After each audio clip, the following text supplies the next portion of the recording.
Tengok paksa orang minta sedekah pak. Malaya, Malaya, bersama kita bangkit suara. Kat tengah-tengah Bukit Bintang, kawasan paling sibuk, paling banyak CCTV, paling ramai pelancong. Tapi masih ada budak kecil warga asing berkeliaran minta sedekah. Setiap kali viral, rakyat ada bersuara. Tapi hasilnya sama je, senyap. Tak ada tindakan jelas. Budak tu jalan dari satu restoran ke satu lagi. Kadang-kadang pegang plastik, kadang-kadang peluk anak patok. Nampak kesian tapi persoalannya mana penjaga dia? Siapa yang handal?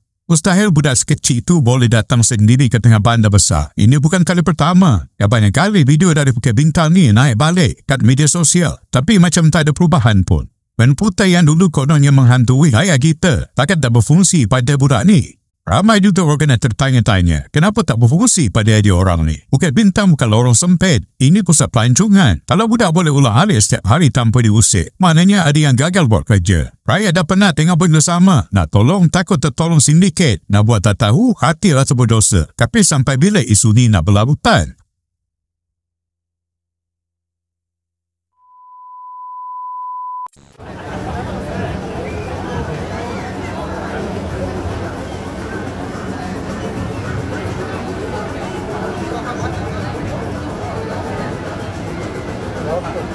Tengok paksa orang minta sedekah pak.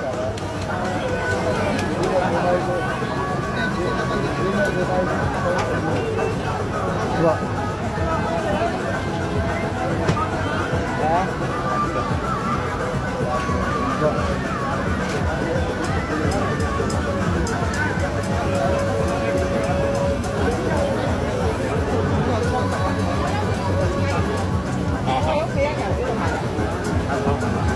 ni kat jalan lalu ni.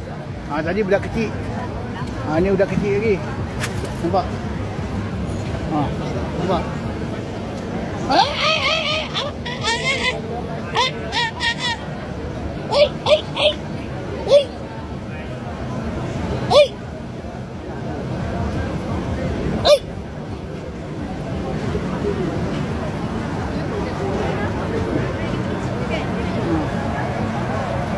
Jalan lalu belakang ni.